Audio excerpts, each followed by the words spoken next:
For the first 24 hours, we travelled the old camel routes that once led to Kabul and beyond to the east. It was a mile or so off the track that we found the desert camp inside Afghanistan, where the leader of the main guerrilla group in the western sector of the country had made his base.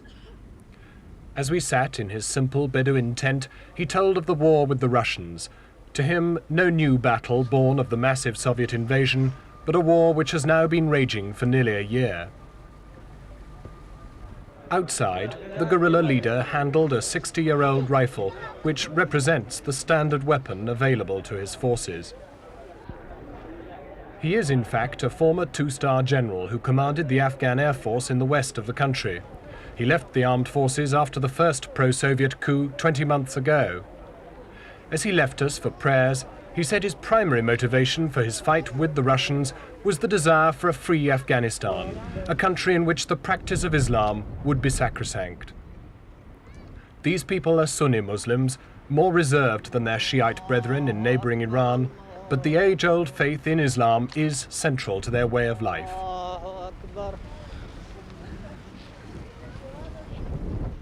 We were to travel now for more than 300 miles in search of the rebel forces.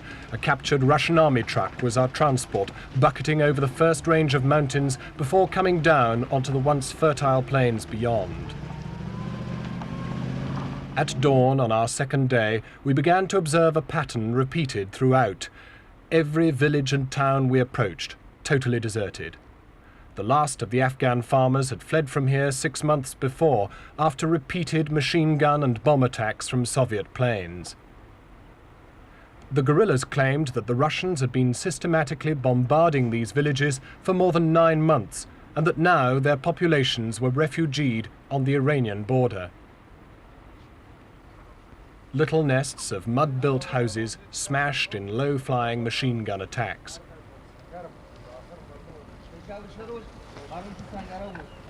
Meagre possessions left scattered in their wake.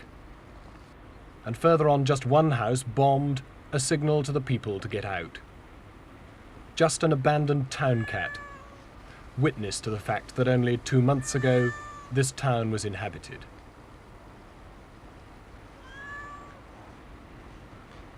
The terrain the guerrillas have to move across in these winter months is treacherous.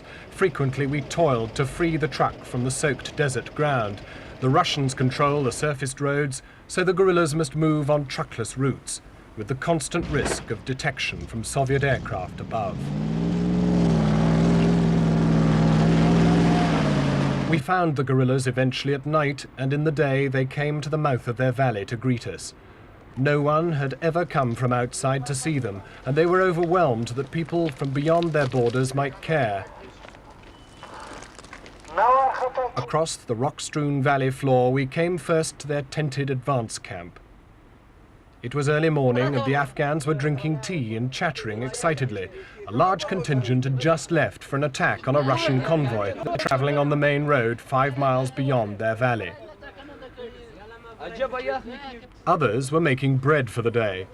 They have to be entirely self-sufficient. As they laid the loaves around the far side, their feet beyond, bound in makeshift shoes made from tires and cloth, emphasized how crudely provisioned this determined force is in the face of the Soviet military might.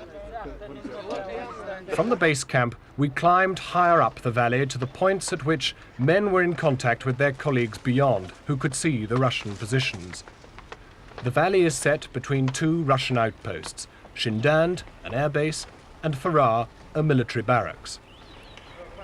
From a secondary camp high in the rock face, men kept watch on the opposite side of the valley. Hundreds of feet above them, other men clambered across the mountainside with supplies and messages. With no radios, they bellowed information from one section of the valley to the next.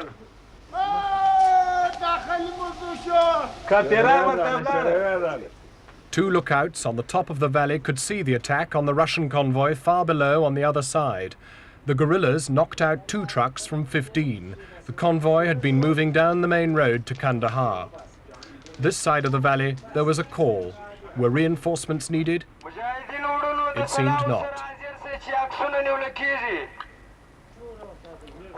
The clatter of gunfire from the other side, almost swallowed up in the rocks, pinpointed the engagement.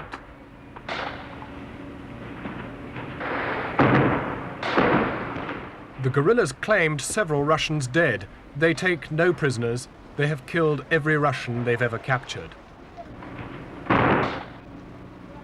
As they cooked food for the returning guerrillas, they would say little of their own casualties, save that they are prepared to die. They shoot at Russian convoys from positions of no cover, taking the Russians by surprise, but often dying in the aftermath. On 4 instances, they claim they have destroyed tanks by drenching themselves in petrol, setting fire to themselves, and then jumping onto the engine casing or into the tank turrets in order to burn the machines out. At regular intervals, the men that are left in the valley are summoned for new orders.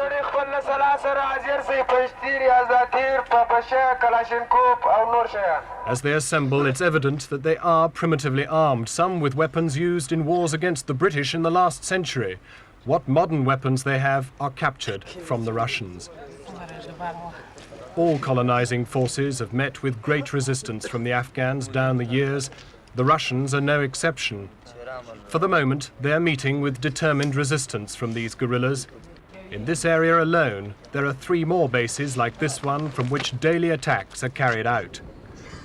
It was their failure to cope with these repeated attacks that forced the Russians to invade officially. There is evidence in the east of the country that the Soviets are now trying to gas the guerrillas out of these valleys. These people have no faith that the United Nations can do anything, neither do they want anyone to intervene on their behalf. What they do need are more weapons and medical supplies, and urgently. They need them now in order to prevent the Russians consolidating their position. But it's most unlikely that anybody can get them weapons or medical supplies soon enough. John Snow, News at 10, with the partisans in the Afghanistan mountains.